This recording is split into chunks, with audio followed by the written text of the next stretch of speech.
ಭಾರತೀ ನಗರ police ಸ್ಟೇಷನ್ಗೆ ಭೈರತಿ ಬಸವರಾಜ್ ವಿಚಾರಣೆಗೆ ಹಾಜರಾಗಿದ್ದಾರೆ. ಅವರಿಗೆ ನೋಟಿಸ್ ಕೊಡಲಾಗಿತ್ತು, ಪೊಲೀಸರು ನೋಟಿಸ್ ಕೊಟ್ಟಿದ್ದರು. ಜೊತೆಗೆ ವಿಚಾರಣೆಗೆ ಇವತ್ತು ಹಾಜರಾಗಿ ಅಂತ ಹೇಳಿದರು. ಎಸಿಪಿ ಪ್ರಕಾಶ್ ರಾಠೋಡ್ ಇವರು ನೋಟಿಸನ್ನು ಕೊಟ್ಟಿದ್ರು. ಇವರ ಮುಂದೆ ಈಗ ಭೈರತಿ ಬಸವರಾಜ್ ನೀವು ಗಮನಿಸ್ತಾ ಇದ್ದೀರಿ, ಆ ದೃಶ್ಯದಲ್ಲಿ ವಿಚಾರಣೆಗೆ ಹಾಜರಾಗಿದ್ದಾರೆ. ಬಿಕ್ಲು ಕೊಲೆ ಕೇಸ್ಗೆ ಸಂಬಂಧಪಟ್ಟ ಹಾಗೆ ಠಾಣೆಗೆ ಭೈರತಿ ಬಸವರಾಜ್ ಬಂದಿದ್ದಾರೆ, ವಿಚಾರಣೆಯನ್ನು ಎದುರಿಸ್ತಾರೆ. ಸಾಕಷ್ಟು ಪ್ರಶ್ನೆಗಳನ್ನು ಪೊಲೀಸರು ಈಗಾಗಲೇ ಸಿದ್ಧಪಡಿಸಿಕೊಂಡಿಟ್ಟಿದ್ದಾರೆ. ಭಾರತೀ ನಗರ ಠಾಣೆಗೆ ಶಾಸಕ ಭೈರತಿ ಬಸವರಾಜ್ ಆಗಮಿಸಿದ್ದಾರೆ. ಆ ದೃಶ್ಯಗಳನ್ನು ಗಮನಿಸ್ತಾ ಇದ್ದೀರಿ, ಎಕ್ಸ್ಕ್ಲೂಸಿವ್ ದೃಶ್ಯಗಳು. ಬಿಕ್ಲು ಕೊಲೆ ಕೇಸ್ಗೆ ಸಂಬಂಧಪಟ್ಟ ಹಾಗೆ ಎಫ್ಐ ಆರೋಪಿ ಭೈರತಿ ಬಸವರಾಜ್ ಈಗಾಗಲೇ ಠಾಣೆಗೆ ಆಗಮಿಸಿದ್ದಾರೆ, ವಿಚಾರಣೆಯನ್ನು ಎದುರಿಸ್ತಾರೆ. ಯಾಕೆ ಇಷ್ಟು ದಿನ ಕಳೆದರೂ ಕೂಡ ಶಾಸಕರ ವಿಚಾರಣೆ ಆಗಿಲ್ಲ, ಯಾಕೆ ಭೈರತಿ ಬಸವರಾಜ್ ಅವರ ವಿಚಾರಣೆ ಆಗಿಲ್ಲ ಅಂತ ಪ್ರಶ್ನೆಗಳು ಎದ್ದೇಳ್ತಾ ಇತ್ತು. ಈಗ ಠಾಣೆಗೆ ಆಗಮಿಸಿದ್ದಾರೆ, ವಿಚಾರಣೆ ನಡೆಯುತ್ತೆ. ಯಾವೆಲ್ಲ ಹಂತದಲ್ಲಿ ವಿಚಾರಣೆಯನ್ನು ಮಾಡಬೇಕು, ಯಾವೆಲ್ಲ ಪ್ರಶ್ನೆಗಳನ್ನು ಕೇಳಬೇಕು ಅಂತ ಈಗಾಗಲೇ ಠಾಣೆಯಲ್ಲಿ ಎಲ್ಲ ಸಿದ್ಧತೆಗಳು ಕೂಡ ಆಗಿದ್ವು. ಆ ಮೂಲಕ ಭೈರತಿ ಬಸವರಾಜ್ ಅವರ ವಿಚಾರಣೆ ನಡೆಯುತ್ತೆ. ಬಿಕ್ಲು ಕೊಲೆ ಕೇಸ್ಗೆ ಸಂಬಂಧಪಟ್ಟ ಹಾಗೆ ವಿಚಾರಣೆಗೆ ಭೈರತಿ ಬಸವರಾಜ್ ಹಾಜರಾಗಿದ್ದಾರೆ. ಭಾರತೀ ನಗರ ಪೊಲೀಸ್ ಠಾಣೆಗೆ ಶಾಸಕ ಭೈರತಿ ಬಸವರಾಜ್ ಹಾಜರಾಗಿದ್ದಾರೆ. ವಿಚಾರಣೆಗೆ ಬರುವಂತೆ ನೋಟಿಸನ್ನು ಕೊಡಲಾಗಿತ್ತು. ಯಾವೆಲ್ಲ ಪ್ರಕ್ರಿಯೆಗಳಿದ್ದಾವೆ, ಪ್ರೊಸೀಜರ್ ಇದ್ದಾವೆ, ಅದೇ ರೀತಿಯಲ್ಲಿ ಪ್ರಕ್ರಿಯೆಗಳು ಫಾಲೋ ಆಗ್ತವೆ ಅಂತ ಗೃಹ ಸಚಿವರು ಕೂಡ ಹೇಳಿದರು.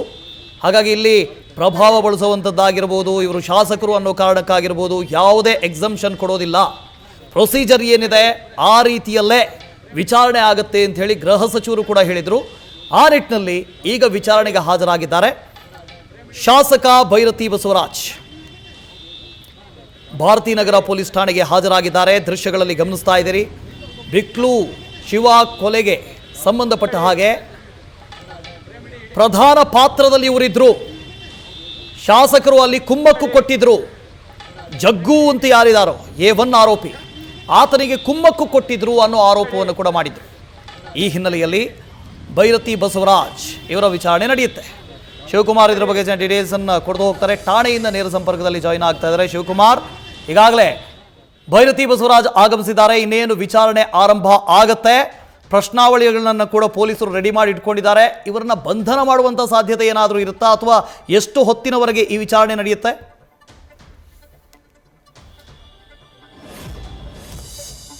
ರೌಡಿ ಶೀಟರ್ ಶಿವಪ್ರಕಾಶ್ ಅಲಿಯಾಸ್ ಬಿಕ್ಲ ಶಿವನ ಕೊಲೆ ಪ್ರಕರಣಕ್ಕೆ ಸಂಬಂಧಪಟ್ಟಂತೆ ಮಾಜಿ ಸಚಿವ ಜೊತೆಗೆ ಕೆಆರ್ಪುರಂನ ಶಾಸಕ ಭೈರತಿ ಬಸವರಾಜ್ ಸದ್ಯ ಭಾರತೀಯ ನಗರ ಪೊಲೀಸ್ ಠಾಣೆಗೆ ವಿಚಾರಣೆಗೆ ಹಾಜರಾಗಿರುವಂಥದ್ದು. ಕೆಜೆಳಿಯ ಎಸ್ಪಿ ಆಗಿರುವಂತಹ ಪ್ರಕಾಶ್ ರಾಥೋಡ್ ಅವರ ಮುಂದೆ ವಿಚಾರಣೆಗೆ ಹಾಜರಾಗಿರುವಂಥದ್ದು. ಪ್ರಮುಖವಾಗಿ ಇವತ್ತು ವಿಚಾರಣೆಗೆ ಹಾಜರಾಗಿ ಅಂತೇಳಿ ಹೈಕೋರ್ಟ್ ಕೂಡ ನಿನ್ನೆ ಸೂಚನೆಯನ್ನು ಕೊಟ್ಟಿದ್ದು. ಹೀಗಾಗಿ ತಮ್ಮ ವಕೀಲರ ಜೊತೆಯಲ್ಲಿ ಪೊಲೀಸ್ ಠಾಣೆಗೆ ಬಂದು ವಿಚಾರಣೆಗೆ ಹಾಜರಾಗುವಂಥ ಕೆಲಸವನ್ನು ಭೈರತಿ ಬಸವರಾಜ್ ಮಾಡಿರುವಂಥದ್ದು. ಆದರೆ ಅವರ ವಕೀಲರನ್ನ ಹೊರಗಿಟ್ಟು ಕೇವಲ ಭೈರತಿ ಬಸವರಾಜ್ ಅವರನ್ನ ವಿಚಾರಣೆ ಮಾಡುವಂಥ ಕೆಲಸವನ್ನು ಎಸಿಪಿ ಪ್ರಕಾಶ್ ರಾಥೋಡ್ ಮಾಡ್ತಿರುವಂಥದ್ದು. ಪ್ರಮುಖವಾಗಿ ಭೈರತಿ ಬಸವರಾಜ್ ಅವರ ಮೇಲೆ ಇರುವಂಥ ಆರೋಪ ಅಂತ ಹೇಳಿದ್ರೆ, ಕೊಲೆಯಾದಂಥ ಬಿಕ್ಲ ಶಿವ ಏನಿದ್ದಾನೆ ಆತನ ತಾಯಿ ವಿಜಯಲಕ್ಷ್ಮಿ ಜೂನ್ 15ನೇ ತಾರೀಕು ಭಾರತೀಯ ನಗರ ಪೊಲೀಸ್ ಠಾಣೆಯಲ್ಲಿ ದೂರನ್ನು ದಾಖಲು ಮಾಡಿರ್ತಾರೆ. ಕೆಆರ್ಪುರಂ ಶಾಸಕ ಭೈರತಿ ಬಸವರಾಜ್ ಅವರ ಕುಮ್ಮಕ್ನಿಂದ ಆರೋಪಿ ಜಗದೀಶ್ ಏನಿದ್ದಾನೆ ಈತ ಹಾಗೂ 5-6 ಜನ ಸೇರ್ಕೊಂಡು ಮಾರಕಾಸ್ತ್ರಗಳಿಂದ ಕೊಚ್ಚಿ ನನ್ನ ಮಗನನ್ನ ಕೊಲೆಯನ್ನ ಮಾಡಿದರೆ ನಮಗೆ ನ್ಯಾಯವನ್ನು ಸಿಗಬೇಕು. ಜೊತೆಗೆ ಕಳೆದ 2-3 ಬಾರಿ ಕೂಡ ಬಿಕ್ಲ ಶಿವ ಇವ್ರ ಮೇಲೆ ಕಂಪ್ಲೇಂಟ್ ಅನ್ನು ಕೂಡ ಕೊಟ್ಟಿರ್ತಾನೆ.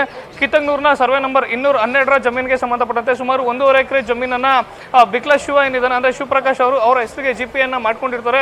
ಸಿಂಗಾರೆಡ್ಡಿ ಎನ್ನುವಂತ ವ್ಯಕ್ತಿಯಿಂದ ಜಿಪಿಯನ್ನ ಮಾಡ್ಕೊಂಡಂತ ಶಿವಪ್ರಕಾಶ್ ಏನಿದ್ದಾನೆ ಇದೇ ಜಮೀನಿಗೆ ಸಂಬಂಧಪಟ್ಟಂತೆ ಈತ ನಮ್ಮ ಏರಿಯಾಗೆ ಬಂದು ನೀನು ರಿಯಲ್ ಎಸ್ಟೇಟ್ ವ್ಯವಹಾರವನ್ನು ಹೇಗೆ ಮಾಡ್ತೀಯ, ಈ ಒಂದು ಜಮೀನು ಏನಿದೆ 1.5 ಎಕರೆ ಜಮೀನು ಅದನ್ನ ನಮಗೆ ಕೊಡಬೇಕು ಅಂತೇಳಿ ಆರೋಪಿಗಳು ಜೀವ ಬೆದರಿಕೆ ಹಾಕಿದ್ರು ಅಂತೇಳಿ ಶಿವಪ್ರಕಾಶ್ ಕೂಡ ಹಿಂದೆ ಆವಾಗ ಕಳೆದ ಫೆಬ್ರವರಿಯಲ್ಲಿ ಕಮಿಷನರ್ ದಯಾನಂದ್ ಅವರಿಗೆ ಕಂಪ್ಲೇಂಟ್ ಅನ್ನು ಕೊಟ್ಟಿರ್ತಾರೆ. ಅದೇ ಪ್ರಕರಣಕ್ಕೆ ಸಂಬಂಧಪಟ್ಟಂತೆ ಇದೇ ಭಾರತೀಯ ನಗರ ಪೊಲೀಸ್ ಠಾಣೆಯ ಇನ್ಸ್ಪೆಕ್ಟರ್ ಫಿರೋಜ್ ಅಹಮದ್ ಎಫ್ಐಆರ್ ಅನ್ನು ಕೂಡ ದಾಖಲು ಮಾಡಿರ್ತಾರೆ. ಮೊನ್ನೆ ಜುಲೈ 15ನೇ ತಾರೀಕು ಶಿವಪ್ರಕಾಶ್ ಕೊಲೆಯಾದಂತ ನಂತರದಲ್ಲಿ ಅವರ ತಾಯಿ ವಿಜಯಲಕ್ಷ್ಮಿಗೂ ಕೂಡ ಭೈರತಿ ಬಸವರಾಜ್ ಅವರ ಮೇಲೆ ನೇರವಾದಂತಹ ಆರೋಪವನ್ನು ಮಾಡಿರುವಂತದ್ದು. ಭೈರತಿ ಬಸವರಾಜ್ ಅವರ ಕುಮ್ಮಕ್ನಿಂದಾಗಿ ಜಗದೀಶ್ ಹಾಗೂ ಆತನ ಸಹಚರರು, ಅದರಲ್ಲೂ ಪ್ರಮುಖವಾಗಿ ಜಗದೀಶ್ನ ಬಾಮೈದ ಕಿರಣ್ ಸೇರ್ಕೊಂಡು ಮಾರಕಾಸ್ತ್ರಗಳಿಂದ ಕೊಚ್ಚಿ ಕೊಲೆಯನ್ನ ಮಾಡಿದ್ದಾರೆ.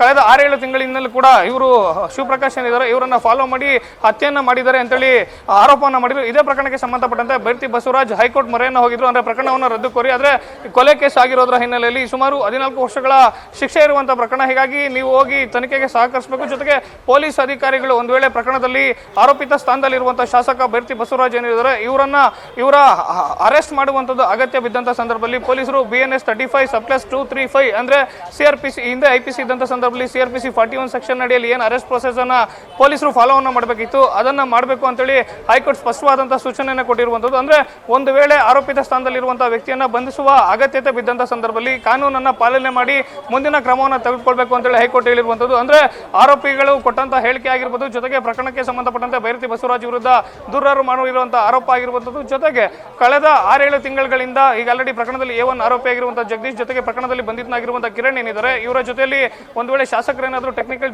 ಡಿಜಿಟಲ್ ಎವಿಡೆನ್ಸ್ಗೆ ಸಂಬಂಧಪಟ್ಟಂತೆ ಒಂದೇ ಟವರ್ ಡಂಪ್ನಲ್ಲಿ ಬೈರತಿ ಬಸವರಾಜ್ ಏನಾದರೂ ಇವರು ಆರೋಪಿಗಳ ಜೊತೆ ಸೇರಿದಂತ ಸಂದರ್ಭದಲ್ಲಿ, ಜೊತೆಗೆ ಫೋನ್ ಕಾಲ್ನಲ್ಲಿ ಏನಾದರೂ ಇವ್ರ ಜೊತೆ ಸಂಪರ್ಕ ಇದ್ದಂಥ ಸಂದರ್ಭದಲ್ಲಿ ಅವರನ್ನ ಬಂಧಿಸುವಂತ ಸಾಧ್ಯತೆಗಳು ಕೂಡ ಹೆಚ್ಚಾಗಿರುವಂತದ್ದು. ವಾಸುದೇವ್, ಶಿವಕುಮಾರ್ ಈಗಾಗಲೇ ಶಾಸಕರನ್ನ ಕರೆದಿದ್ದಾರೆ, ವಿಚಾರಣೆಯನ್ನೇನು ನಡೆಸ್ತಾರೆ. ಮಾಜಿ ಸಚಿವರು ಕೂಡ ಹೌದು, ಪ್ರಭಾವ ಕೂಡ ಇದೆ. ಇದೆಲ್ಲದನ್ನ ಗಮನದಲ್ಲಿ ಇಟ್ಕೊಂಡು ಪೊಲೀಸರು ಒಂದಷ್ಟು ಸಾಕ್ಷಿಗಳನ್ನು ಸಂಗ್ರಹ ಮಾಡಿರ್ತಾರೆ. ಇಷ್ಟು ದಿನಗಳಲ್ಲಿ ಪೊಲೀಸರ ಬಳಿ ಏನಾದರೂ ಕಾಂಕ್ರೀಟ್ ಎವಿಡೆನ್ಸ್ ಇದೆಯಾ? ಇಲ್ಲ, ಬೈರತಿ ಬಸವರಾಜ್ ಅವರು ಇದರಲ್ಲಿ ಇದ್ದಾರೆ ಅಂತ ಹೇಳೋದಕ್ಕೆ ವಾಸುದೇವ್, ಬೈರತಿ ಬಸವರಾಜ್ ಒಂದು ಸಲ ಮಿನಿಸ್ಟರ್ ಜೊತೆಗೆ 4 ಸಲ MLA ಆಗಿರುವಂತ ವ್ಯಕ್ತಿ, ಜೊತೆಗೆ ಹಾಲಿ KR-ಪುರಂನ ಶಾಸಕ.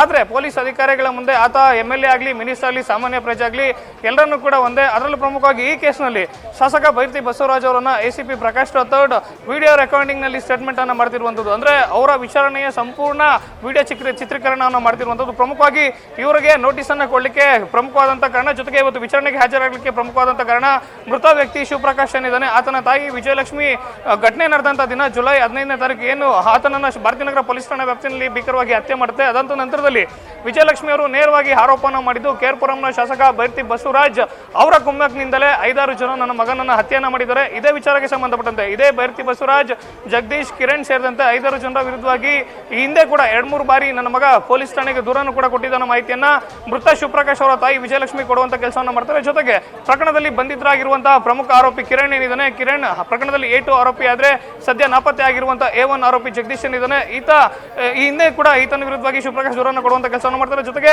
ಬಂಧಿತ ಆರೋಪಿಗಳು ಕೊಟ್ಟಿರುವಂತಹ ಸ್ಟೇಟ್ಮೆಂಟ್, ಜೊತೆಗೆ ಪ್ರಕರಣದಲ್ಲಿ A1 ಆರೋಪಿ ಆಗಿರುವಂತಹ ಜಗದೀಶ್ ಈ ಹಿಂದೆ ಹಲವು ಸಭೆ ಸಮಾರಂಭಗಳಲ್ಲಿ ಶಾಸಕರ ಜೊತೆ ಗುರುತಿಸಿಕೊಂಡಿರ್ತಾನೆ. ಜೊತೆಗೆ ಕೊಲೆಯಾದಂತಹ ಶಿವಪ್ರಕಾಶ್ ಹಿಂದಿನ ಕಮಿಷನರ್ಗೆ ನೇರವಾಗಿ ಲಿಖಿತವಾದಂತಹ ದೂರನ್ನು ಕೊಟ್ಟಿರ್ತಾನೆ. ಅಂದ್ರೆ ಶಾಸಕ ಬೈರತಿ ಬಸವರಾಜ್ ಅವರ ರಾಜಕೀಯ ಪ್ರಭಾವವನ್ನು ಬಳಸಿಕೊಂಡು ಜಗದೀಶ್ ಹಿಂದೆ ಹೆಣ್ಣೂರು ಪೊಲೀಸ್ ಠಾಣೆ ವ್ಯಾಪ್ತಿಯಲ್ಲಿ ಏನ್ ರೌಡಿ ಶೀಟರ್ ಇರ್ತಾನೆ, ಆತನ ರೌಡಿ ಶೀಟರ್ ಅನ್ನ ಅಕ್ರಮವಾಗಿ ಕ್ಲೋಸ್ ಮಾಡಿಸುವಂತ ಕೆಲಸವನ್ನ ಬೈರತಿ ಬಸವರಾಜ್ ಮಾಡಿರ್ತಾರೆ. ಜೊತೆಗೆ ನನ್ನ ಜಮೀನಿಗೆ ಸಂಬಂಧಪಟ್ಟಂತೆ ಬೈರತಿ ಬಸವರಾಜ್ ಬೇರೆ ಬೇರೆ ವ್ಯಕ್ತಿಗಳಿಂದ ಧಮಕಿ ಹಾಕಿಸುವಂತ ಕೆಲಸವನ್ನ ಮಾಡ್ತಿದ್ದಾರೆ. ಬೈರತಿ ಬಸವರಾಜ್ ಸೂಚನೆಯಂತೆ ಜಗದೀಶ್ ನನಗೆ ಧಮಕಿಯನ್ನು ಹಾಕ್ತಿದ್ದಾನೆ. ನಾನು GPM ಮಾಡ್ಕೊಂಡಂತ ಸುಮಾರು 1.5 ಎಕರೆ ಜಮೀನು ಕಿತ್ತಗನಹಳ್ಳಿ ಸರ್ವೆ ನಂಬರ್ 212ಕ್ಕೆ ಬರುವಂತ ಸರ್ವೆ ನಂಬರ್ಗೆ ಸಂಬಂಧಪಟ್ಟಂತೆ ತೊಂದರೆಯನ್ನು ಕೊಡ್ತಿದ್ದಾರೆ.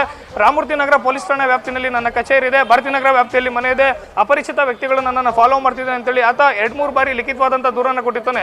ಆತ ಕೊಲೆಯಾದಂತಹ ದಿನ ಜುಲೈ 15ನೇ ತಾರೀಕು ಅವರ ತಾಯಿ ಇವೆಲ್ಲ ಅಂಶಗಳನ್ನು ಉಲ್ಲೇಖವನ್ನು ಮಾಡಿ ಮತ್ತೆ ಭಾರತೀನಗರ ಪೊಲೀಸ್ ಠಾಣೆಯಲ್ಲಿ ದೂರನ್ನು ಕೊಡ್ತಾರೆ. ಪ್ರಕರಣವನ್ನ ಗಂಭೀರವಾಗಿ ಪರಿಗಣಿಸಿದಂತ ಬೆಂಗಳೂರು ಕಮಿಷನರ್ ಸಿಮಂತ್ ಕುಮಾರ್ ಸಿಂಗ್, ಶಾಸಕ ಬೈರತಿ ಬಸವರಾಜ್ ಸೇರಿದಂತೆ 5 ಜನ ಆರೋಪಿಗಳನ್ನ ಪ್ರಕರಣದಲ್ಲಿ A1, A2, A3, A5 ಅಂತೇಳಿ ಮಾಡುವಂಥದ್ದು. ಆದರೆ ಪ್ರಕರಣಕ್ಕೆ ಸಂಬಂಧಪಟ್ಟಂತೆ ಇದುವರೆಗೂ 5 ಜನ ಆರೋಪಿಗಳು ಅರೆಸ್ಟ್ ಆಗಿದ್ದಾರೆ.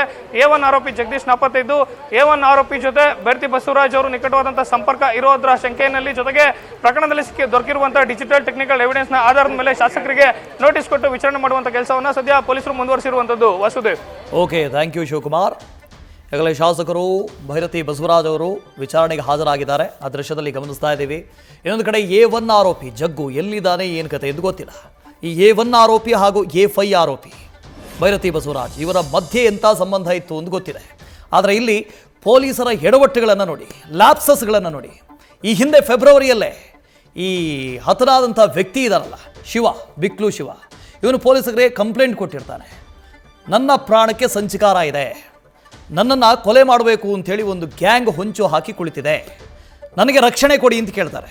ಜೊತೆಗೆ ಈ ಜಗ್ಗುನ ಈ ಹಿಂದೆ ರೌಡಿ ಶೀಟರ್ ಏನು ಹಾಕಿದ್ರು, ಆ ರೌಡಿ ಶೀಟನ್ನು ಕೂಡ ಕ್ಲೋಸ್ ಮಾಡಿದ್ದಾರೆ, ಇದರ ಬಗ್ಗೆಯೂ ತನಿಖೆ ಆಗಬೇಕು ಅಂತ ಹೇಳಿದರು. ಆದರೆ ಪೊಲೀಸರಿಂದ ಯಾವ ಕ್ರಮವೂ ಆಗೋದಿಲ್ಲ. ಫೆಬ್ರವರಿಯಿಂದ March, April, May, June, July 5 ತಿಂಗಳು, ಈ 5 ತಿಂಗಳವರೆಗೂ ಕೂಡ ಪೊಲೀಸರಿಂದ ಯಾವ ಕ್ರಮವೂ ಆಗೋದಿಲ್ಲ. ಹಾಗಾದರೆ ಪ್ರಭಾವ ಬೀರಿದಂಥವ್ರು ಯಾರು? ಇಲ್ಲಿ ನೇರವಾಗಿ ಬಿಕ್ಲು ಶಿವ ಈತನ ಪತ್ನಿ ಆರೋಪ ಮಾಡ್ತಾ ಇದ್ದಾರೆ, ಈ ಹತ್ಯೆಯಲ್ಲಿ ನೇರವಾಗಿ ಶಾಸಕರ ಕುಮ್ಮಕ್ಕಿದೆ. ಆದರೆ FIR ಆಗಿ 3-4 ದಿನ ಆಯಿತು, ಆದರೂ ಕೂಡ ಇವರ ಅರೆಸ್ಟ್ ಇಲ್ಲಿವರೆಗೂ ಆಗಿರಲಿಲ್ಲ, ವಿಚಾರಣೆಯೂ ಆಗಿರಲಿಲ್ಲ. ನಾವು ಪ್ರೊಸೀಜರ್ ಫಾಲೋ ಮಾಡ್ತೀವಿ ಅಂತ ಗೃಹ ಸಚಿವರು ಹೇಳಿದರು, ಪೊಲೀಸರು ಕೂಡ ಅದನ್ನೇ ಹೇಳಿದರು.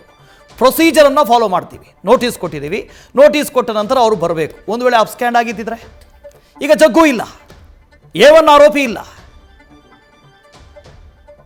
ಇದರಲ್ಲಿ ಗೊತ್ತಾಗುತ್ತೆ ಪೊಲೀಸರ ಲ್ಯಾಪ್ಸಸ್ ಎಷ್ಟಿದೆ ಅಂತ. ನ್ಯೂಸ್ ಫಸ್ಟ್ ನಿರ್ಭೀತಿಯಿಂದ ನಿಮ್ಮ ಪರವಾಗಿ.